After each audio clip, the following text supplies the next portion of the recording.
Je vais pas poser la question que tout le monde doit te poser, c'est qu'est-ce que ça fait d'être une femme dans le jeu vidéo? Ça doit t'agacer, non? Oui, j'ai souvent cette question-là, mais je sais jamais comment répondre. Ben oui, parce que c'est comme être un homme dans le jeu vidéo, non? Je pense que c'est ça. Mais de toute façon, j'ai jamais été un homme, alors je peux pas vous comparer les deux expériences. En tout cas, le travail au féminin ou au masculin, ça n'a aucune différence dans le jeu vidéo. Absolument, je suis complètement d'accord.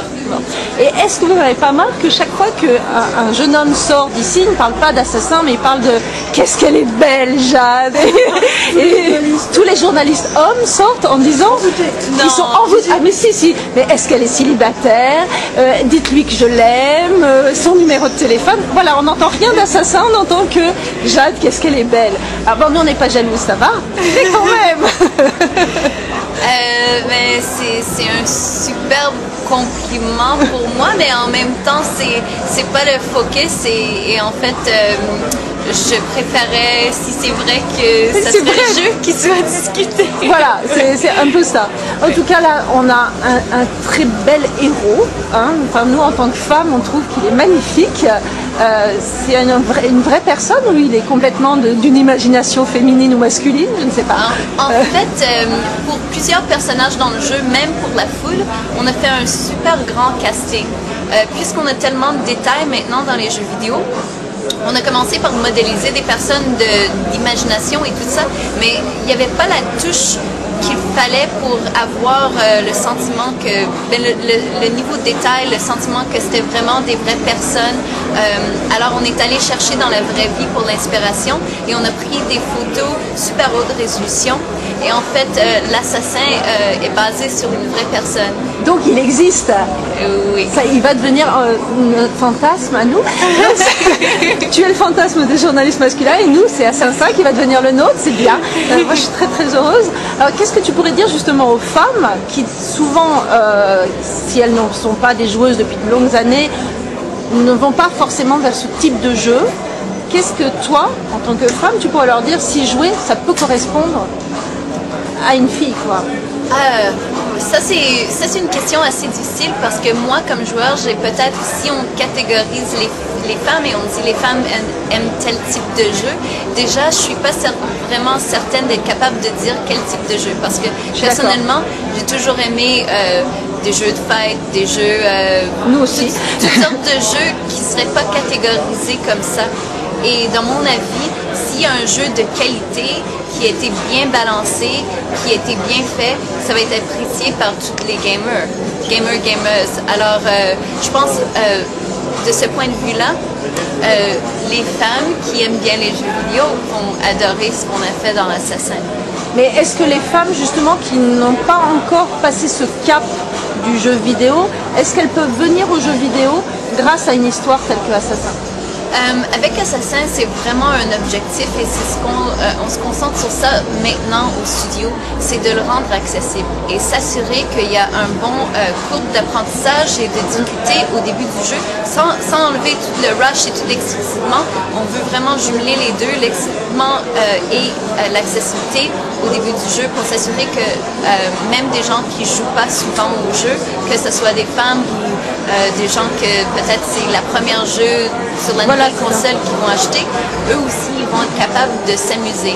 Et après ça, Assassin a été créé pour être flexible avec ton style. C'est toi qui décides comment tu vas atteindre ton objectif. Si ça tente d'aller plus lentement et disons utiliser le stealth, tu peux y aller par en arrière, utiliser tes throwing knives, tuer quelques gars sur le toit, prendre ton temps de choisir le bon moment où est-ce que tu vois ta cible sous toi, le tuer, t'en aller. Après ça, si tu veux te promener pendant des heures dans le royaume, explorer des villes où c'est à toi de faire ton pacing. Et même si c'est l'inverse que tu préfères, tu peux y aller avec épée sortie, avec toutes tes armes, décider que tu vas attaquer en rentrant par la porte d'avant et essayer de tuer toutes les gardes. C'est à toi vraiment de choisir ton pacing. Alors l'avantage que ça a pour des gens qui sont moins habitués, c'est que eux, ils peuvent prendre leur temps. C'est vraiment à eux de décider c'est quoi le niveau de challenge et quand est-ce qu'ils sont prêts. Donc c'est basé sur une histoire réelle? D'où vient l'inspiration? La première inspiration pour l'histoire et le setting, ça vient d'un livre qui s'appelle Alamut, qui compte l'historique des assassins. C'est un livre fictionnel, mais c'est quand même basé sur les assassins et le clan comme il était à l'époque. Et on a lu ça et on a dit, il faut absolument, l'environnement, le setting, l'histoire est tellement riche et il y a aussi des trucs vraiment intéressants là-dedans avec tout ce qui se passait dans le monde. On s'est dit, il fallait faire un jeu qui se passait là. Là, qu'est-ce que vous a apporté toutes ces consoles next-gen, justement? Sur quoi vous avez plus travaillé sur les paysages, sur justement qu'est-ce que ça apporte ces nouvelles consoles pour des développeurs?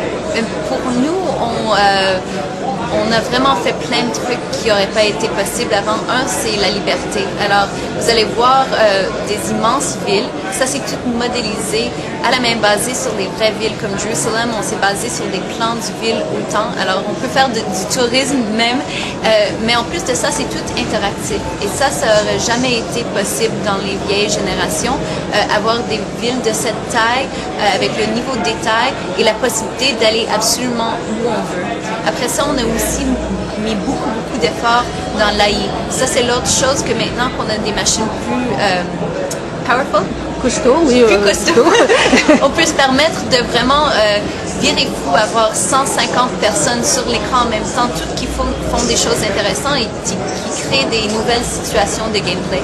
Alors, des gardes qui te suivent partout sur les toits, toi qui peux choisir d'aller où tu veux pour t'échapper, la foule qui fait des choses intéressantes qui peuvent te bloquer et qui sont des barrières dynamiques qui bougent. Alors, tous ces settings-là qu'on pourrait vivre peut-être durant les troisièmes croisades, ça nous a permis de les recréer. La question, c'est est-ce que ça va pas devenir un film? Parce que c'est tellement beau et tellement réel qu'on se dit il y a quelqu'un qui va acheter les droits, quoi. En fait, après le 3, l'année passée, on a eu plein d'intérêt. Déjà, 5 grands studios de films nous ont approchés pour avoir les droits là-dessus. Et finalement, pour l'instant, Ubisoft a décidé de faire un court-métrage, c'est ça? Basé sur l'univers, sur la franchise, sur une partie qu'on ne discute pas encore, et on va aller plus loin aussi dans le futur. D'accord. Ouais. Merci beaucoup, Jade. Merci. Et merci beaucoup de ta disponibilité. Merci. Et continue d'être si jolie. Merci.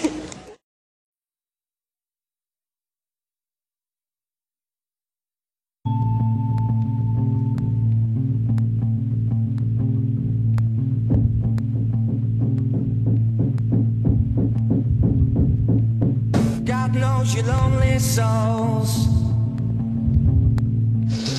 God knows your lonely souls.